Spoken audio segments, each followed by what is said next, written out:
राम। जय श्री राम। मन करता नू अमेरिका जाके 8 गो और आँख लगवा लेती, बढ़िया रहे। 8 गो आँख यदि हमार लाग जाए। प्रणाम जी भाई जी। प्रणाम प्रणाम भैया भाई। हाँ का हाल बा? ए मत हाल ठीक बा। हाल तो ठीक बा। ठीक बनू। हाल ठीक बा। आ सोचत रहे ना का एगो टेम्पू लेवे के, बड़ा आमदनी बा। टेम्पुआ बनू बहुत आमदनी बा। एक बार बारातों में जाते सर। कह मत, खूब चलता, झक्का छप चलता, आमदनी खूब बा। तो ई सोचत रही हम कि बड़ा हम मेहनत पड़ता। हम देख रहे टेम्पू वाला के कौन साला हैसे करता, हैसे करता, कब हेने झकता टेम्पू हेने चल जाता साला। कब लड़ी तब लड़ी लिपस्टिक देखे में इकुल होता ई साला ई कब साला बुझाते कि लड़ी जी कौन ठीक है नहीं। बात बाकी दुई गो अखिए न बा। अच्छा दू अखिए तो 2 गो बेचारा, करो तो का करो, तारा तो कुल बके रह जीबा काम।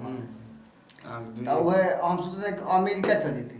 काहे खाती 8 गो और आँख लगवैती। बे हम तो अभी लगल आओ तनी अमेरिका ले नु 8 गो और आँख लगवैती। जान तोरा 2 गो है किनारा, 2 गो है किनारा, 2 गो पीछे, 2 गो ऊपर। 2 गो तो बढ़ले बा, कुल 10 गो हो जाए। 2 2 4 6 2 8 10 10 गो हो जाए। तब है जाके अब हैसे झांके के ना हैसे वाला उपाय ना रहे। पैसेंजर के बाद दिक्कत होला भाई। एकदम साफ दिक्कत ना हो। जान मारू ओकरा में अब पैसेंजर खोजे में तनिको दिक्कत ना हो। एकदम ना। अब तू जान खाली हम हैसे रहती अपन टेम्पू चलाते पीछे वाला, पीछे के पैसेंजर तो ऐसे देख के ऐसे बोला ले पीछे वाला बोला ले। हां पीछे वाला के देखित नो तो पीछे से आ जी। हाई वाला जाने की देखित हेने से, तो हेने से आ जी। हाई अखिया हेने से देखी। अरे भाई अब सवारी से ना देख लीजिए। ऊपर वाला रहित नो ऊपरो पैसेंजर ऊपर से आवलन का ना। आवलो ना ऊपर वाला ऊपर के देख ली तो जाना नो टेम्पुआ के ऊपर बेगिया रहेला तू कैसे देखबो? कैसे देखबो? ई कुल देखे पर नो।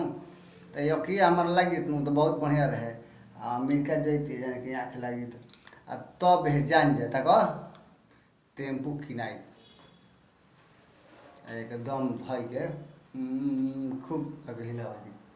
टेम्पू जब किनाई नु तो खूब देख चलाओ जी, तो एकदम चकाचक चले। अब हेलो हेलो के अभी हो? महाराज हम कहनी ना हम तो 2 गो गटवा में लगा मत लगा दे कोनो बात नहीं के। गाड़ी के जगह पे आकर रही क्या दिक्कत बा? घड़ी की जगह पाँख हां निका कहला उ भैया आवे जाए के भाड़ा देवे के पड़ी जहाज के। ठीक ठीक ठीक देखो तो रात में आंखें लगल में नींद लागता। आँख लगाओ तोरा आंख लगावती में तू आँख लगाओ तोरा आंख कैसे कहत रह ऊपर नीचे कहीं हम लगावत नहीं। ठेवना में कितना जाने के लगले मनी नीचे देखे में मर्द तब तो हमारा भोर पर तो ठेवनो हमारा एको को लगा दे दोनों। ठेवना में लगले से नीचे ताके के नहीं के पड़त नीचे ताके के ना सीधे तक बा नीचे वाला आंख अपन देखत त चलत गोड़ों में जान जे ठेसोस ना लगे, साफ ना लगी। कि तो बढ़िया पाई तो 12 गो हमारा कर दे नो 12 करे 12 गो आँख लग जेत नो 12 को लाग जी। अच्छा कतना में खर्च लग जे लोग आँखिया खर्चा ढेर नहीं लागत। खर्चा जैसे कि हमार 600 रुपये मजदूरी बा दिन भर के। दिन भर में 2 गो आंख लगा दिला। दिन में 2 गो आँख लगा 2 दिन में 2 गो आंख 5-6 दिन लगी ता कि ना। आ छेनी ले हथौड़ी ले एकदम काट के आ एकदम हाथ एकदम जाने की धारा के एकदम छेनी थोड़ा से काट के छेनी हथौड़ी से पत्थर के काल भी मर दे ना आंख लगाई मरते आंख लगी।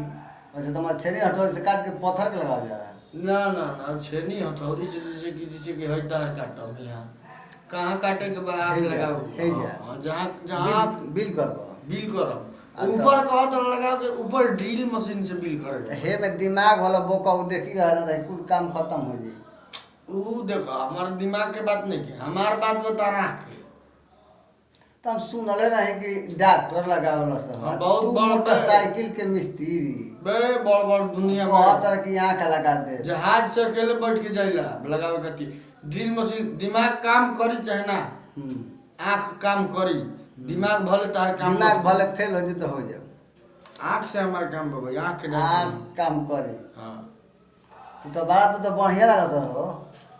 ए मर्द तू खाली यही फेरा में तू माने ड्रिल मशीन से काट के आँख कैसे हथौड़ी छेनी से काट के ए मर्द ताक कैसे लगी तारा के हम बहुत चिन्हता बहुत बदमाश भाई लगा दे। हमार दिमाग खराब कर देबे, हमार आँख लगा का करी जब दिमाग हमार खराब हुई तो अब दिमाग के डॉक्टर ले दिखवा ले छोटा मोटरसाइकिल के मिस्त्री ते आँख लगाओ डॉक्टर लगाओ कि मोटरसाइकिल के मिस्त्री मोटरसाइकिल वाला हेडलाइट बा हो बोला बा हैं बोला बा बोलो लगेगो जा तो जा फक छोटा एमे लाइन देला कि बॉल लगेगो छोटा पागल उहे लगेले बा तो तोरा याद बा कि आँख लगा देब हम ए ना मर्द स्प्लेंडर वाला 2.5 एलबी के बैटरी डाल दे तो कपड़ा में निकाल के दिमागवा 2.5 एलबी के बैटरी डाल दे आ एगो हेडलाइट ऊपर लगा दे